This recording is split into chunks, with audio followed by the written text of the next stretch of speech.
कुन्दाद्यो जैन धर्मोस्तु मंगलम सर्वमंगल मंगल्यम सर्वकल्याणकारकम प्रधानं सर्वधर्माणां जैनं जयतु शासनम जैनं जयतु शासनम जैनं जयतु शासनम।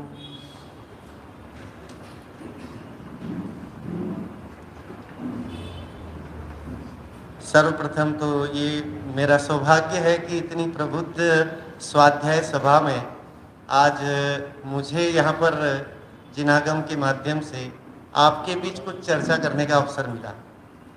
नो डाउट जब भी यहाँ आता हूँ जबलपुर में और आप लोगों की गतिविधियाँ यूट्यूब पे भी देखते हैं, इवन आपका पूरा विधान हमने और हमारी बच्चियों ने ऑनलाइन पूरा देखा। इवन विशुद्धि और प्रसिद्धि आपके यहाँ जब आते नहीं थे लोग, और उससे पहले वो जय जिनेंद्र लिख करके और यूट्यूब में डाल देते थे।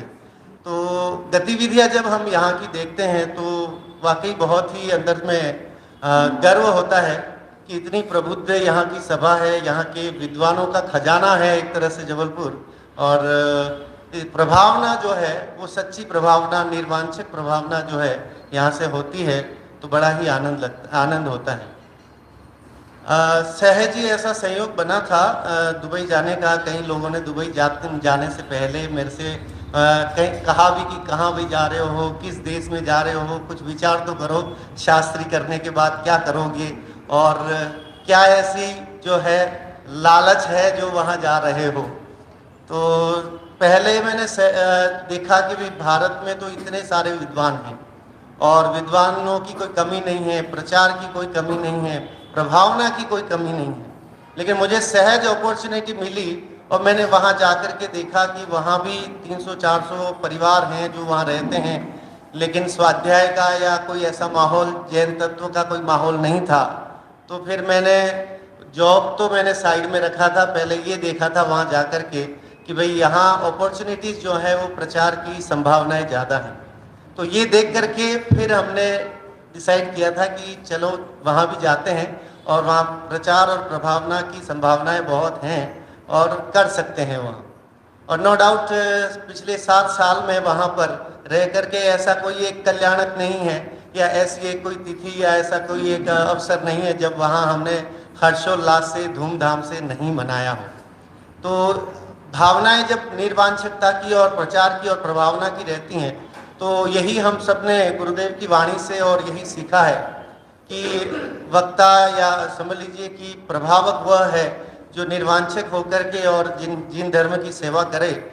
और आपके यहाँ जब हम देखते हैं आपके यहाँ के विद्वान और आपके यहाँ की पूरी सभा और पूरा मुमुक्षु मंडल जो है वो पूरी तरह से लगा हुआ है, डेफिनेटली बहुत ही प्रशंसनीय है। चलिए चर्चा करते हैं। संसार की क्षण भंगुरता पर 12 भावनाओं की चर्चा यहाँ चल रही है और माफ़ी चाहूँगा कि आपके इस स्वाध्याय के बीच में मुझे अवसर दिया गया, क्योंकि एक नित्य नियम वाला जो वक्ता होता है, आपकी हैबिचुअल आप उससे होते हैं, तो एक अलग माल या एक मैटर मिलेगा। हो सकता है कि मैं उतना नहीं दे पाऊँ, लेकिन फिर भी मैं कोशिश करता हूँ। जब संसार की क्षण भंग, अभी गुरुदेव के स्वाध्याय में और गजब की बात, डंके की चोट से एक ही बात, शुभ और अशुभ की को बायकाट करते हुए अपने आत्म स्वरूप की ओर ध्यान लगाना, उसकी ओर देखना, यही एकमात्र लक्ष्य। इतना सा ही तो काम है कि अपने को देखना है, अपने को पहचानना है। सेल्फ मोटिवेशन होना इतना सा काम है। अभी तक हम अनादि से जो है वो दूसरों के द्वारा अदर्स मोटिवेशन है ना हुए हैं, दूसरों की वाणी सुनी है, लेकिन वो मोटिवेशन उतना नहीं मिला।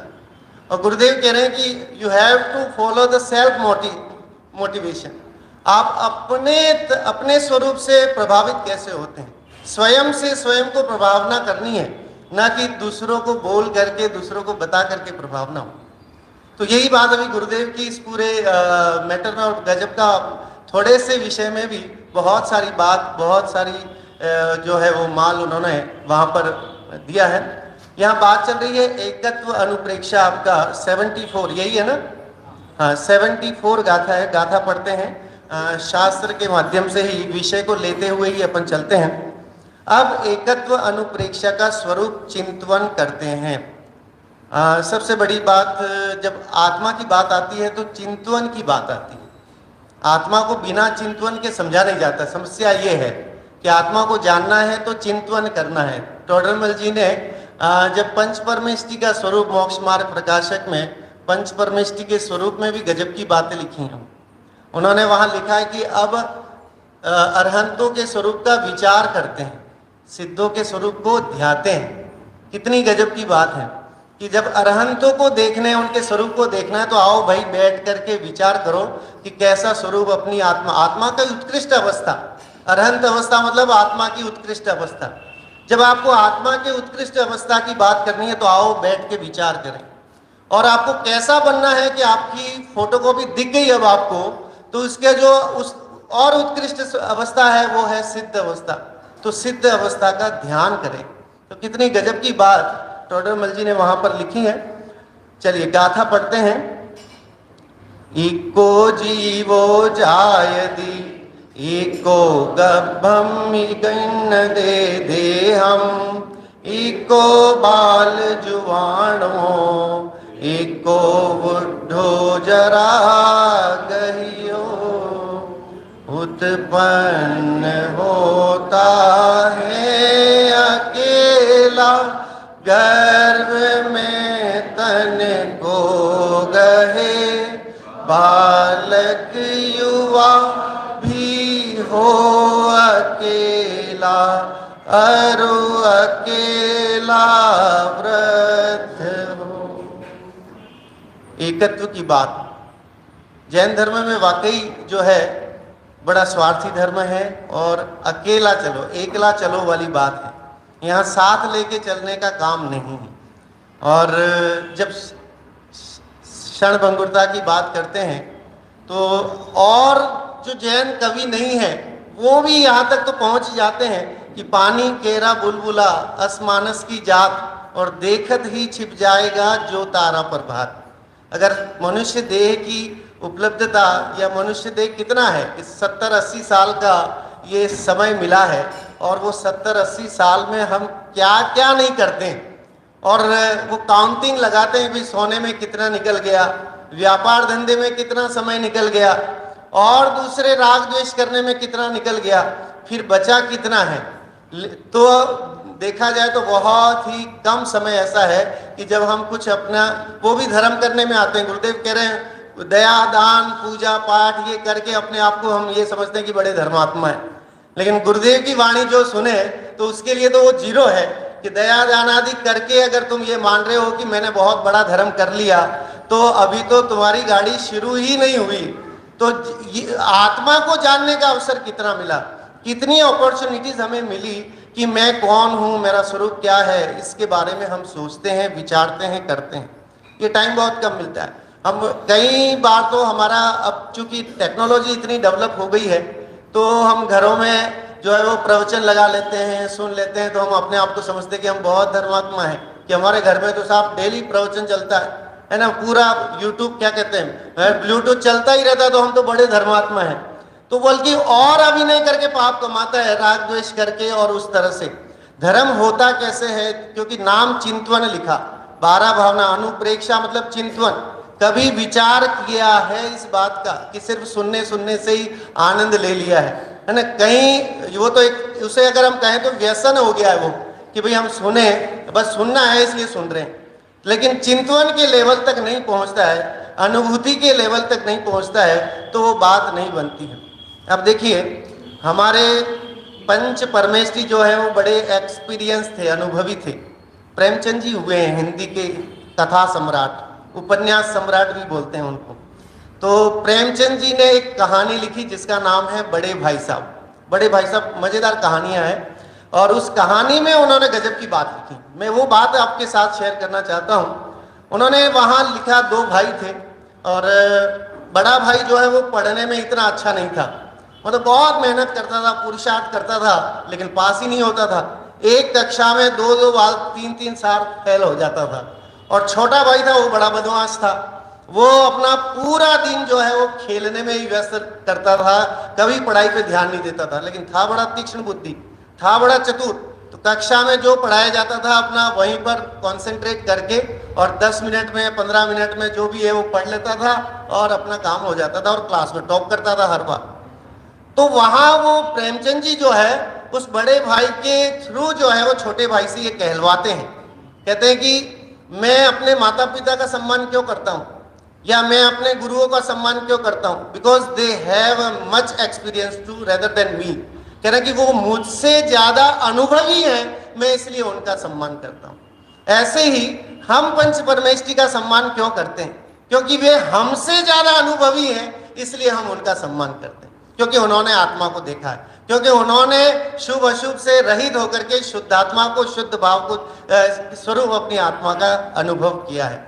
तो हमारा सम्मान का पर्पस क्या है कि दे have much experience rather than us, कि वो हमारे से ज्यादा अनुभवी हैं, इसलिए हम उनका सम्मान करते हैं। नो डाउट टोडरमल जी ने पूज्यत्व के कारण में ये सब बातें लिखी हैं कि आखिर हम क्यों पूजें उनको, ये बातें सब वहां लिखी। लेकिन एक बात ये भी है कि वे हमसे ज्यादा अनुभवी हैं, इसलिए आज अगर हम अपने माता पिता का सम्मान करते हैं, करना भी चाहिए और करते हैं, तो क्यों करते हैं कि एक तो हमसे पहले उन्होंने दुनिया देखी है ना, संसार में हमसे पहले आए, तो डेफिनेटली चाहे उनमें एजुकेशन है या नहीं है। आजकल बच्चों को ये ज़्यादा लगने लगता है कि भाई अब हम इतने हाई प्रोफाइल हो गए हैं, है ना, बहुत पढ़े लिखे हो गए हैं, तो मम्मी पापा क्या जानते हैं, हमारे पिताजी क्या जानते हैं, उनको नहीं है उतना ज्ञान। लेकिन अगर ये सोचते हैं तो हम सबसे बड़े कह सकते हैं कि इलिटरेट हैं, क्योंकि जीवन में सिर्फ और सिर्फ वहाँ ये बात उन्होंने लिखी कि किताबी ज्ञान ही सब कुछ नहीं होता, किताबी ज्ञान से ही काम नहीं चलता है, अनुभवी ज्ञान भी होना बहुत जरूरी है। तो खाली जो है वो किताबी ज्ञान पढ़ लें, श्लोक रट लें और इतना कर लें, तो उससे काम नहीं होने वाला जब तक कि अनुभव के लेवल में नहीं है। मैं यही कहना चाह रहा हूँ, मैंने कहा चाहे कितना सुन ले, लेकिन अनुभव के लेवल में नहीं आता है तो सब बेकार है। चलिए पढ़ता हूँ। अन्वयार्थ है, जीव एक ही उत्पन्न होता है, वह ही एक गर्भ में देह को ग्रहण करता है, वह ही एक बालक होता है, वह ही एक जवान होता है, वह ही एक जरा से बुढ़ापे से ग्रहित वृद्ध भी होता है। संसार में जीव जो है वो तो एक ही है। माँ के गर्भ में जब आता है, अपने महान पुण्य उदय से जब जन्म लेता है मनुष्य योनि के लिए, तो आप सोचिए कि कितना उत्कृष्ट वो समय है।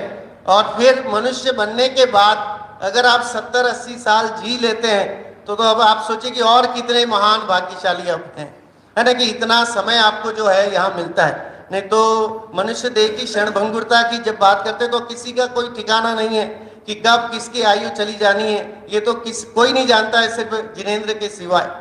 तो इसलिए इतने कम समय में कुछ ऐसा काम हो जाए, कुछ ऐसा कर लें कि जिससे जो है हमारे आगे के लिए कुछ ना कुछ। कई बार ये होता है, बच्चे प्रश्न करते हैं, आज की युवा पीढ़ी प्रश्न करती है कि हम मंदिर क्यों जाएं, और ये आप सबके सामने कई बार आप लोग करते होंगे कि छोटा बच्चा है वो भी पूछता है कि हम मंदिर क्यों जाएं।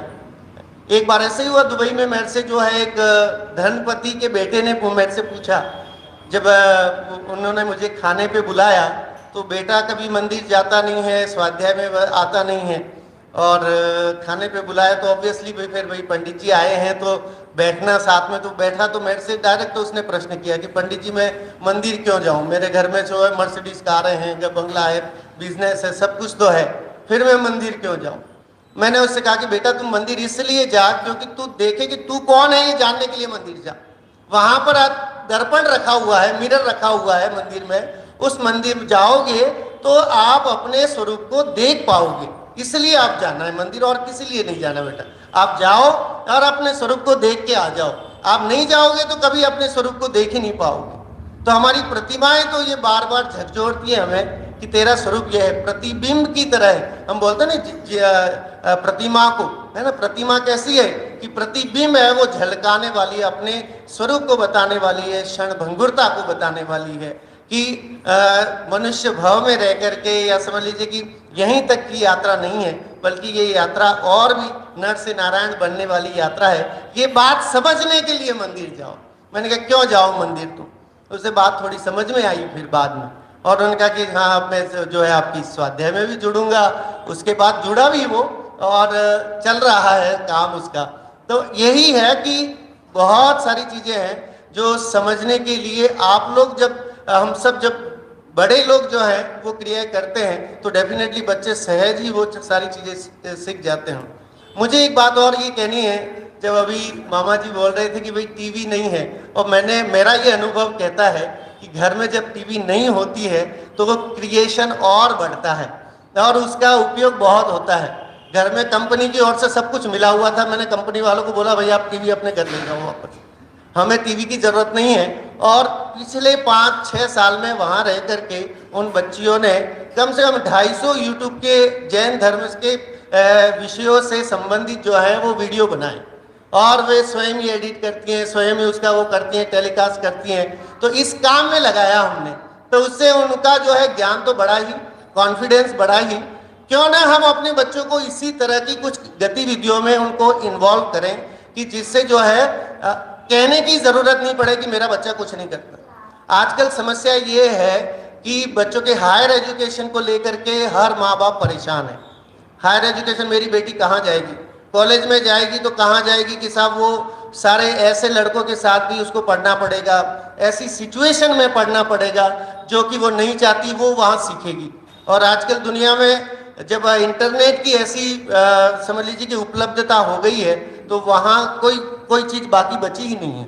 तो ऐसे समय में दायित्व हमारा और बढ़ जाता है कि हम जो है शुरू से ही बच्चों को वैसे संस्कार या उस तरह का वो दें।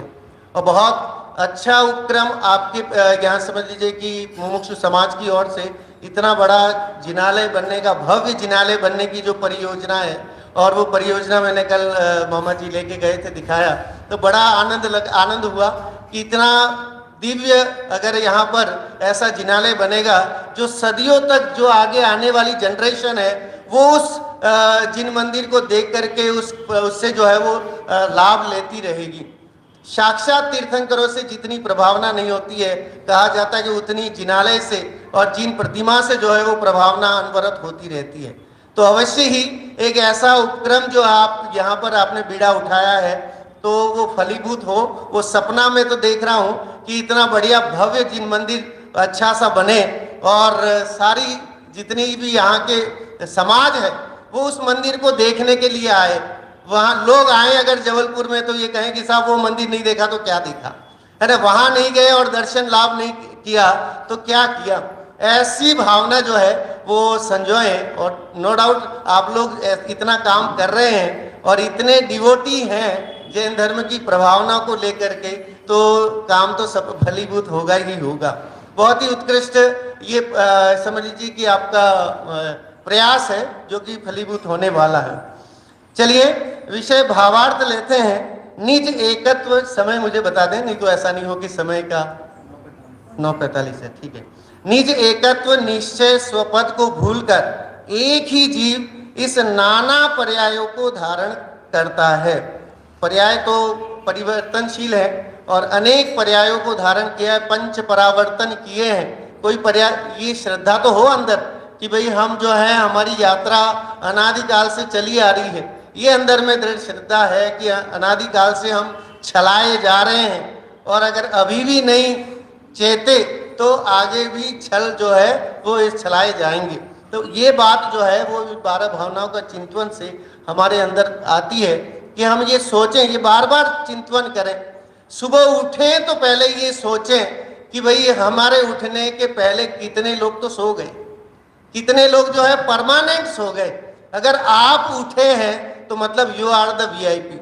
आप जो है एक महाभाग्यशाली हैं कि आज का दिन आप बिना किसी बीमारी के, बिना किसी रोग के, बिना किसी टेंशन के आप उठ गए हैं। तो क्या जब उठ गए हैं तो उस समय हमें जो है वो अपने जो इष्ट देव हैं जिन्हें हमें पंच परमेश्वर कहते हैं उनका याद करना, उनका स्मरण करना जरूरी है कि नहीं है, कि बहुत जरूरी है।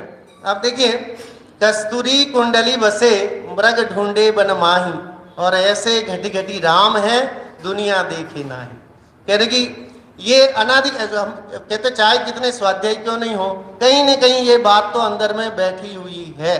कहीं न कहीं ये बात बैठी है कि भौतिकता में आनंद है, रुपया पैसा हो जाए, कार बंगला हो जाए, तो जो है तो ही सुख होता है। चाहे कितना हम स्वाध्याय कर लें, लेकिन संपन्नता की ओर आकर्षित हुए बिना रहते नहीं। लेकिन जब अनवरत स्वाध्याय होता है, समागम ऐसा होता है, तब जाकर के वो क्यों हमें, आप सोचिए जो भी वो होता है, लुहार होता है, वो बार बार उसको जो शेप देना होता है ना, जो भी बनाना है उसको औजार बनाना है, तो उस औजार को बनाने के लिए एक बार के घन की चोट से वो औजार नहीं बन जाता है। कि आप सोचें कि साहब आग में तो उसने डाल दिया था, उसको गर्म कर लिया, तपा लिया, अब एक बार एक चोट मार दे तो वो हथौड़ी बन जाए, या वो जो भी बनाना चाहता है, चाकू छुरी जो बनाना चाहता है, क्या एक बार के प्रहार से संभव है कि नहीं है? तो कितनी बार प्रहार करे कि बने, कि वो तब तक नहीं रुकता है जब तक कि उसका असली शेप उसके अकॉर्डिंग, उसको जैसा चाहिए वैसा नहीं मिल जाता है। जब वो शेप उसकी समझ में आ जाता है कि हाँ अब मेरे ये जो है वो कुल्हाड़ी का ऐसा शेप आ गया है, तब जाकर के वो है ना शांति या समझ लीजिए कि सुकून उसको अनुभव होता है। तो हम इस काम में ऐसे कैसे सोच सकते हैं कि साहब सुबह आ गए, दर्शन कर लिया, स्वाध्याय कर लिया, हमारा दिन भर का काम हो गया, है ना, हमारा कोटा पूरा हो गया। तो इतने से कोटा पूरा होने वाला नहीं है। अनवरत चिंतन, इसलिए इसका नाम है अनुप्रेक्षा। बार बार ये चिंतन करें कि मैं कौन हूँ, मेरा स्वरूप क्या है। देह देवल में विराजमान ये जो ज्ञान ज्योति है, वो किस स्वरूप, उसका वैभव कितना है। 47 शक्ति की जब बात गुरुदेव इसमें कर रहे थे, तो वो उन शक्ति स्वरूप जो मैं अपना आत्म तत्व हूँ, जो कि किसी से छलाया नहीं जाता है, चाहे वो रसिया के बम से भी नहीं उड़ाया जा सकता, ऐसा आत्मा हमारे अंदर मौजूद है। तो हमें डरने की क्या बात है। लोग अभी बड़े भयाकुल रहते हैं। अभी 2 साल से कोरोना ने पीड़ित किया, अब ये अणु परमाणु बम अगर गिर गए तो न जाने क्या होने वाला है। लेकिन जिसे जिनागम का, जिसे तत्व ज्ञान का श्रद्धान है, तो कभी तेरा क्या होने वाला है, बाहर में क्या होने वाला है, जो हुआ वो तो सहज परिणमन हुआ। और अपने आत्म स्वरूप का वैभव ज्ञान है, जिसे श्रद्धान है, वो विचलित हो नहीं सकता, चाहे वो कहीं भी रहे, चाहे भारत में रहे चाहे बाहर में रहे। अगर तत्व का पैरामीटर आपके हाथ में है तो आप कहीं विचलित नहीं हो सकते। बहुत ही उत्कृष्ट यहाँ ये छोटी सी कारिकाओं में एकत्व भावना अनुप्रेक्षा की बात यहाँ पर चर्चा में ली है कि एकत्व का मतलब ये है कि अगर हम सोचें कि हम अकेले ही हैं, है ना, जैसा कि वो भावना में आता है, आप अकेलो अवतरे मरे अकेलो होए, कि अकेला ही तो जन्म लेता है और अकेला ही मरता है। और फिर भी जो है हमारे साथ जो बाकी का जो टाइम पीरियड है उसमें कितना जोड़ने की भावना है, या कितना और इकट्ठा करने की जो गृद्धता है, उस गृद्धता को तोड़ने के लिए चिंतन अनुप्रेक्षा बार बार करना आवश्यक है, क्योंकि वो टूटती नहीं है। वो टूटने के लिए जो है वो बार बार जो है प्रहार करना जरूरी है, बार बार चिंतन करना जरूरी है, बार बार मंदिर आना जरूरी है, बार बार अपने स्वरूप को देखना जरूरी है। जब तक वो स्वरूप को नहीं देखे, मंदिर में आकर के जिन बिंब को देख करके अपने आत्म स्वरूप को देखने का, राजेंद्र जी का ही उदाहरण है। वो कहते हैं कि भाई आप क्यों आते हो मंदिर में, भगवान तो जो है वो अपने स्वरूप को देख रहे हैं, भक्तों को नहीं देखते हैं। उनके प्रवचनों में कई बार ये बात आती है कि भक्त जो है वो भगवान को देखने आते हैं और भगवान तो अपने ही स्वरूप को देखते हैं। वो उससे ये सीखने को मिलता है कि हम अपने स्वरूप को, अभी ये गुरुदेव की उसमें भी आया कि अपने स्वरूप को जानने से वे महात्मा या महान बने हैं। तो वो तो बार बार ये कह रहे हैं कि तू मेरे पास आके भी अपने स्वरूप को नहीं जानेगा तो तेरा काम होने वाला नहीं है। तुझे मेरे पास आकर के भी करना तो वही पड़ेगा, कि तुझे जानना तो यही पड़ेगा कि मैं अकेला ही आया हूँ, अकेला ही हूँ और अकेला ही जाऊँगा, है ना। तो मंदिर में आके भी, देव दर्शन करके भी यही भावना अंतर में रखनी है कि मैं अकेला आया हूँ, अकेला ही हूँ और अकेला ही जाऊँगा। मेरे साथ अब देखिए एक 7 स्पिरिचुअल लॉ करके एक किताब है, बहुत ही गजब की किताब है, और उसमें उन्होंने 7 तरह के वो लिखे हैं। एक चोपड़ा है, मुझे नाम याद नहीं आ रहा है, तो उन्होंने उसमें एक law of Karma, law of giving, ये सारी चीज़ें लिखा। जैसे जिसे हम कहते हैं दान, अपने यहाँ हम दान की बात करते हैं, 4 तरह के दानों की चर्चा करते हैं, तो वहाँ वो लेखक ने लॉ ऑफ गिविंग बताया कि इस यूनिवर्स में जितना भी जो है वो कभी भी स्थायी नहीं रह सकता। आप सोचो कि हमारे पास वो जितना पैसा है वो स्थायी रह जाएगा, जितना बैंक बैलेंस है वो रहेगा, तो इट इज नॉट पॉसिबल कि वो आपके पास बना ही रहेगा। जैसा कि कहा जाता है लक्ष्मी चंचला है तो वो तो कभी रहनी नहीं है। तो कोई भी वस्तु वो आपके पास परमानेंट रहने वाली नहीं है ना, कभी भी नहीं रहनी। चाहे आपके स्त्री पुत्र मकान परिवार जायदाद जो भी है, जो आपको फिजिकल मिला है वो परमानेंट नहीं रहने वाला। ये तो जैन धर्म हमें सिखाता ही है कि कभी ये परमानेंट रहने वाला नहीं।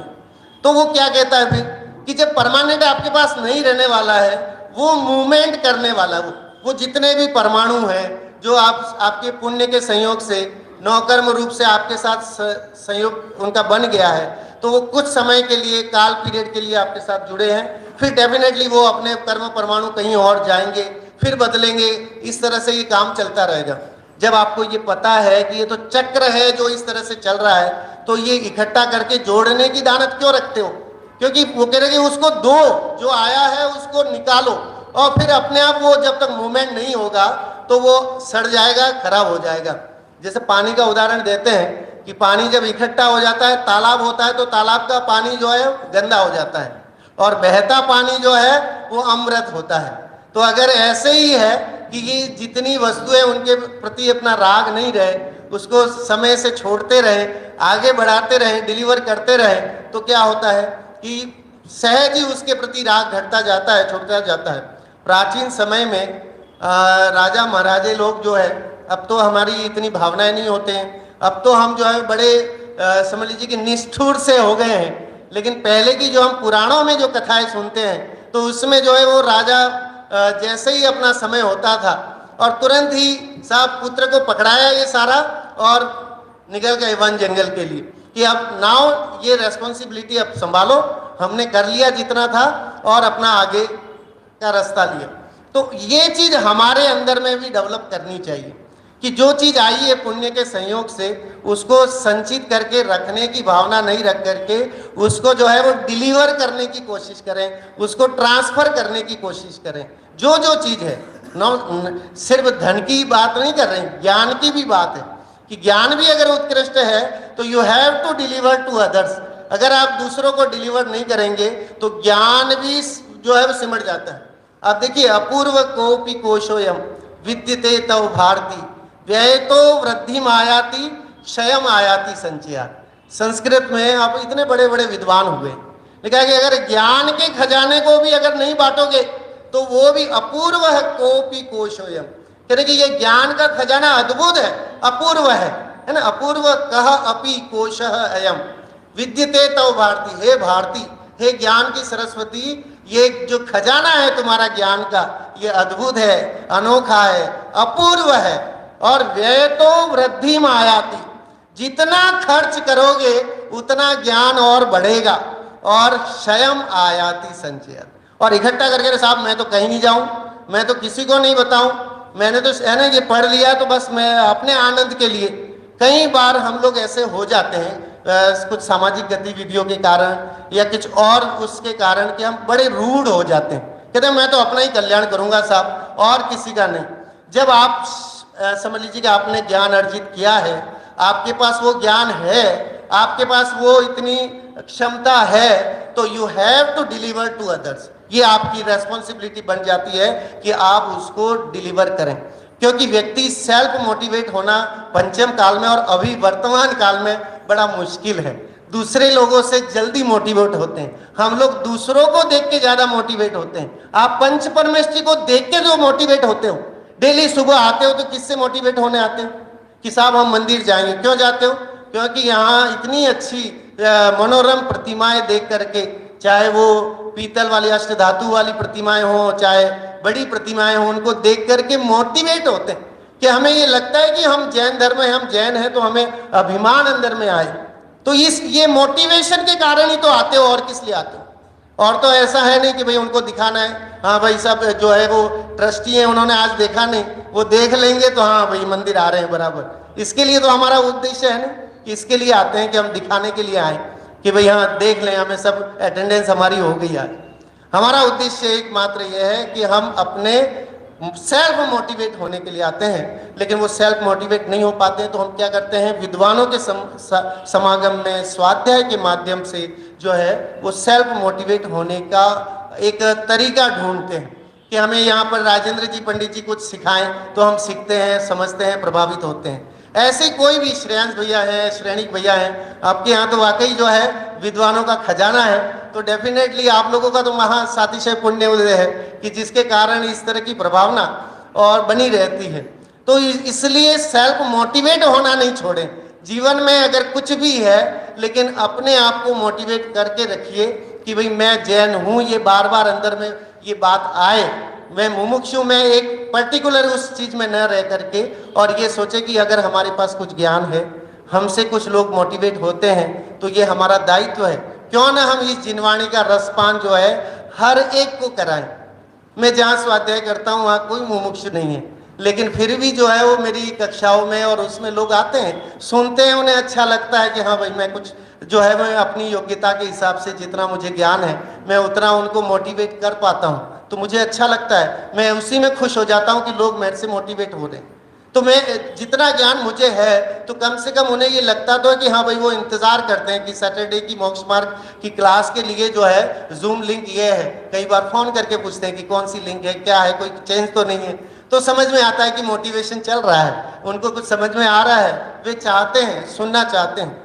तो इसलिए जीवन में अकेले हैं तो इसका कोई गम नहीं होना चाहिए, है ना। एक वो गाना है, कोई फिल्मी गाना, अकेले हैं तो क्या गम है, ठीक है। तो ऐसे ही है, तो हम अकेले हैं तो हमें गम नहीं होना चाहिए, बल्कि गुरुदेव तो कहते हैं तो अकेले में ही सामर्थ्य है, अकेले में ही तो शक्ति है, अकेले में ही तो सेल्फ मोटिवेशन है। अगर आप सेल्फ मोटिवेशन अकेले रहकर दुनिया को जोड़ करके करेंगे, वो तो है ही। क्योंकि कई बार क्या होता है कि हम जो काम अकेले में नहीं कर पाते हैं वो ग्रुप में रह करके और अच्छा कर लेते हैं, और कई बार जो है वो अकेले भी रह करके करना होता है ना। काम अलग अलग वे में अलग अलग तरीके से उसको करते हैं। विधान करना है तो घर में अकेले बैठ के विधान नहीं कर सकते, विधान में आपको जो है वो ग्रुप के साथ जोड़ेंगे तो और आनंद आता है, जैसा कि आया होगा आपको अभी जो विधान, हमने तो बहुत आनंद लिया। तो इसलिए डेफिनेटली तो कहीं ऐसी चीजें हैं, जब चिंतन की बात आएगी तो वहां नहीं कहेंगे कि भाई सब बैठ जाओ, और मतलब अपने आत्मचिंतन की बात, जब तत्व चिंतन की बात है तो ऑब्वियसली वहां पर बैठ के किया जाना चाहिए, एक दूसरे से चर्चा करके किया जाना चाहिए। लेकिन जब आत्मचिंतन की बात आएगी तो वहां नहीं कहेंगे कि भाई सब बैठ जाओ, है ना, घर परिवार को बिठा के फिर आत्मचिंतन करो, ऐसा नहीं कहेंगे। तत्व चिंतन के लिए जरूर बैठो, लेकिन आत्मचिंतन के लिए तो अकेला आया हूं यही प्रतिभास करो, यही चिंतन करो कि मैं अकेला ही आया हूं, अकेला ही जाऊंगा। और मेरा स्वरूप ही ऐसा है कि त्रिकाल में मेरा किसी के साथ कोई संयोग बना नहीं है। जो ये अवस्थाएं बनी है नौकर्मादिक, ये तो एक समय तक ही रहने वाली है ना, 70-80 साल का जो समय है उस समय तक रहेंगी, उसके बाद वो चली जाएंगी, है ना। वो अपना अपना रास्ता लेंगी, जो हमारे शरीर के परमाणु हैं वो अपने किसी और रूप में परिवर्तित हो जाएंगे, है ना। आप बोलते ना वो, मिट्टी ओढ़न मिट्टी बिछावन, मिट्टी का सिरहाना रे, क्या तन माजना रे, एक दिन मिट्टी में मिल जाना रे। तो कह रहे कि ये तो सारा मिट्टी का बना हुआ है, पंचभूत जिसे अपन बोलते हैं, तो वो मिट्टी में ही मिलना है। 80 साल के अंदर अंदर जो भी है, हाईएस्ट अपन मान लें तो 80 साल का टाइम मानते, 85 मान लेते हैं, 85 से उसके बाद का तो जो टाइम है वो तो फिर पराधीन वाला है। अगर आप स्वाधीन सेल्फ मोटिवेट होना चाहते हैं तो you have to do before the 85, है ना। अगर आप उसके बाद करेंगे तो पॉसिबल नहीं है। उसके बाद सेल्फ मोटिवेशन बड़ा मुश्किल हो जाएगा, क्योंकि परतंत्रता रहेगी। फिर आप किसी विद्वान का सहारा लोगे कि भाई वो मेरा समाधि करा दे या वो मेरा कोई चिंतवन करा दे। इससे पहले ही हम ऐसा कुछ अपना मोटिवेशन का कोटा पूरा कर लें कि अगर उस समय अंत समय में कोई साथ नहीं भी हो तो मुझे कोई गम नहीं, है ना। अकेले हैं तो क्या गम है, तो कह रहे अकेले हैं तो गम नहीं हो, ये बात अंतर में हमें रखें। और इस एकत्व भावना के माध्यम से ये बार बार चिंतन करें कि हम अकेले हैं और हमें अपने ही पुरुषार्थ के माध्यम से सेल्फ पुरुषार्थ, सेल्फ मोटिवेशन से काम होने वाला है। दूसरे ने तो कई बार समझाया, साक्षात तीर्थंकरों ने भी समझाया भाई, सिर्फ विद्वानों की बात नहीं, तीर्थंकरों की वाणी सुनी तो भी मोटिवेशन नहीं मिला। तो अब ये टाइम सही है कि ये समय हमें मिला है, अब देखिए सूरज है तो सूरज तो जगत के सारे रास्तों को प्रकाशित करता है। सूरज क्या करता है? सूरज आया मतलब आपके समझ लीजिए जबलपुर को पूरा प्रकाशित कर दिया, और भी एमपी के छिंदवाड़ा इंदवाड़ा आसपास के जितने सब पूरा भारत को प्रकाशित कर दिया ना। लेकिन दीपक क्या करता है कि दीपक जो है वो एक छोटा पर्टिकुलर जो रास्ता होता है उसको प्रकाशित करता है। तो चूंकि तीर्थंकर रूपी सूरज अभी विद्यमान नहीं है, तो हमारे पास ये तत्व निर्णय, ये विद्वान या ये समझिए गुरुदेव की वाणी रूपी जो दीपक है उसका सहारा लेकर के उस मार्ग तक तो पहुंचा जा सकता है। देर सही लेकिन पहुंचेंगे सही। शुरुआत तो होगी ना, पूरा मार्ग नहीं मिला, पूरा मोक्ष मार्ग नहीं समझ लीजिए नहीं प्रकाशित हुआ, लेकिन उस टिमटमाते हुए दीपक का सहारा लेके नुकसान क्या है? कोई नुकसान है क्या कि चिंतन कर लेंगे आपस में, साथ में बैठ के तत्व चर्चा कर लेंगे। किसको नुकसान हुआ है तत्व चर्चा से? मैं हूं, मैं अकेला हूं, मैं आत्मा हूं, मैं शुद्धात्मा हूं, इसकी चर्चा सब मिल बैठ के कर लेंगे। किसको नुकसान है? किसी को नुकसान नहीं, उसका तो फायदा ही फायदा होना है, उससे तो और श्रद्धा बढ़नी ही बढ़नी है। तो उन छोटे छोटे जुगनुओं के प्रकाश से भी वंचित नहीं रहे। इट इज गोल्डन अपॉर्चुनिटी हमारे लिए ये मिली है कि विद्वानों का समागम है, या इतनी अच्छी उत्कृष्ट सभा, युवाओं का इतना आपके यहाँ पर युवा लोग जो हैं वो तत्व पिपासु हैं। तो ये तो अपने आप में बहुत बड़ी बात है कि ये जनरेशन जो आप लोगों ने मतलब समझ लीजिए बोया है कि युवाओं में ये देखता हूँ कि पूजन के बाद फटाफट सब थालियाँ समेटने लग जाते हैं, सब व्यवस्थित करने लग जाते हैं, क्योंकि किसी को कहना नहीं पड़ता है, चाहे वो मंत्री हो या संतरी हो, हर कोई काम में लग जाता है। तो अपने आप में ये जो डिवोटेशन आपका है ये प्रशंसनीय है, इसको आप कायम रखें। और जो आपने सपना संजोया है, तो इतना बड़ा भव्य जिनालय जो यहाँ बनेगा और उससे पूरे देश दुनिया में प्रभावना होगी और अनवरत होगी, है ना, वो रुकेगी नहीं। फिर जितनी अभी आप आपके इस स्वाध्याय भवन से जितनी प्रभावना देश और दुनिया में हो रही है, उससे मुझे लग रहा है अनंत गुनी और प्रभावना बढ़े, ऐसा आपका विजन और मिशन होना चाहिए। सिर्फ ये नहीं है कि हमें भवन खड़ा करना है, बल्कि उस भवन के पीछे आपका मिशन क्या है, आपका विजन क्या है, वो भी आपका क्लियर होना चाहिए। Clear cut vision, clear cut mission होता है तो डेफिनेटली जो है वो उत्कृष्ट कार्य होता है। नो डाउट प्रभावना का हमारा विजन है, मिशन है। उस प्रभावना के साथ साथ नो डाउट यहाँ जितने लोग जुड़े हैं उनको दर्शन लाभ मिले, उनको स्वाध्याय मिले, आपके बाद में आने वाली जनरेशन जो है उससे प्रभावित होती रहे, उस मंदिर जी को देख करके, उस भवन को देख करके, वहाँ की गतिविधियों को देख करके लोगों को आने का मन हो, वो जुड़े, तो वो उसकी सफलता है। आज सोचिए अगर इंजीनियरिंग वगैरह डॉक्टरी छोड़ करके माँ बाप अगर ये चाहें कि मेरा बेटा जो है वो जैनिज्म का कोई कोर्स करे, तो आप समझ लीजिए कि सच्ची प्रभावना है। अगर सिर्फ यह है कि यहाँ इतने स्वाध्याय करने के बाद भी, सुनने के बाद भी अगर बच्चे जो हैं उनको उसी मार्ग में अगर डाल रहे हैं, तो फिर वो सिर्फ एक कान से सुनना और दूसरे कान से निकालना, उसके सिवाय कुछ भी नहीं। तो अगर ये बात, ये प्रभावना वैसी बन जाए कि लोग यहाँ के इस संस्थान से या जो भी बनने वाला है उससे लोग छोड़ के बाकी की नौकरियां छोड़ करके इस संस्थान में या यहाँ पर आए, और बल्कि आपके यहाँ तो दो बनने वाले, जो है 2 मंदिर जी बन रहे हैं। वो वहाँ शायद वो कौन सा है, ज्ञानायतन है ना, तो ज्ञानायतन जैसा इतना उत्कृष्ट यहाँ पर वो बन रहा है, तो अवश्य ही मतलब जबलपुर का तो फ्यूचर जो है वो बड़ा ही ब्राइट है ना, कि आगे की जनरेशन के हिसाब से, और जबलपुर के माध्यम से आसपास के जितने भी समझिए मुमुक्षु और मित्रगण जितने भी है, सभी साधर्मियों को जो है उसका लाभ मिलने वाला है। तो ये तो अपने आप में बहुत बहुत, इसकी तो मतलब समझ लीजिए उनके लिए, इसके लिए कोई शब्द नहीं है ना, जिन शब्दों से इस कार्य की प्रभावना नहीं की जा सकती है। इतना उत्कृष्ट कार्य आप लोगों के माध्यम से यहाँ पर होने वाला है। मैं तो देख के कल गदगद हो गया कि इतनी अच्छी लोकेशन में आपको जो है वो ज़मीन उपलब्ध होना, आजकल शहरों में ऐसी ज़मीन मिलना बड़ा दुर्लभ होता है, और अगर ये आपको मिला है तो इसको छोड़ना नहीं चाहिए, और ऐसा काम उस संस्थान के माध्यम से हो कि लोग जो है वो मोटिवेट हों और जिन धर्म की प्रभावना हो।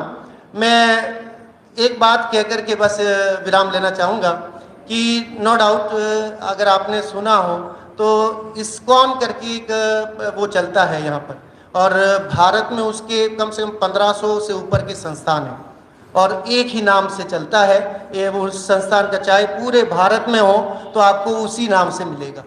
ऐसे ही जो है क्यों ना हमारा मुमुक्षु समाज भी जो है वो एक ही नाम से काम चले, कि सारी जो जितनी भी संस्थाएं हैं वो एक ही नाम से हो, कि भाई साहब जैन मुमुक्षु संस्थान जबलपुर, जैन मुमुक्षु संस्थान छिंदवाड़ा, जैन मुमुक्षु संस्थान ये, या जो भी नाम हो, कुछ ऐसा नाम डिसाइड हो और एक ही काम हो, कि ताकि इन फ्यूचर में जब देखा जाए तो ये कहा जाए कि भाई ये वाला संस्थान बहुत बढ़िया है, ये वाला संस्थान इनका अच्छा है, और हर जगह उसका वो हो प्रभावना। और वहाँ के जो विद्वान निकलते हैं, मैं कई बार यूट्यूब पे उनके स्पीचेस वगैरह सुनता हूँ, कई लोगों के सुनता हूँ, तो मैं देखता हूँ कि वे लोग न सिर्फ अपने जो फॉलोवर्स होते हैं उनको इम्प्रेस कर पाते हैं, बल्कि उनके हजारों करोड़ों जो है वो उनकी जो फॉलोवर्स नहीं है उनको भी वे वो बात सुना रहे, भले उसमें दम है या नहीं है वो मैं नहीं कह रहा हूँ, लेकिन वो उतना प्रभावित कर पा रहे हैं उनको, है ना, पूरी देश और दुनिया में। जबकि हमारे पास तो इतना जानदार माल है, तो हमारे यहाँ से अगर वो विद्वान निकले, वो वैसी प्रभावना हो, चाहे वो इंग्लिश में हो, संस्कृत में हो, प्राकृत में हो, इन सारी लैंग्वेज में हो, और सिर्फ एक लिमिटेशन के दायरे में न रह करके बाकी लोग हमारी इन विचार या हमारे थॉट्स को सुन करके और हमारे डिवोटी बने, उसको सुने, तो सफलता और ज़्यादा है, प्रभावना और ज़्यादा है। अदरवाइज एक थोड़े से दायरे में रह करके हम संचित मतलब समझ लीजिए थोड़े से ही बंद के रह जाएंगे। लेकिन अगर काम हमारा ऐसा हो कि डेफिनेटली जो है वो एक विद्वान हो, उसका एक वीडियो ऐसा वायरल हो कि जिसमें नॉन जैन भी सुने और वाह वाह करे कि वाकई जो है वो बात हो तो ऐसी हो। तो इस तरह की बात जो है वो हमारे इस संस्थानों के माध्यम से यहाँ पर इतने मतलब अच्छे संस्थान बनने वाले हैं। तो मेरा सजेशन यही है कि इस तरह की जो है धारणा अंदर में रखें। ये आपका विजन या ये आपका मिशन हो तो डेफिनेटली प्रभावना का मार्ग उत्कृष्ट रहेगा। इसी मंगल भावना के साथ और पुनः पूरी सभा को साधुवाद देना चाहूँगा कि आज मुझे अपने विचार आपके साथ शेयर करने का और जिनवाणी माँ के इस थोड़े से अमृत को आपके साथ परोसने का अवसर दिया, उसके लिए सभी का साधुवाद। जय हिंद।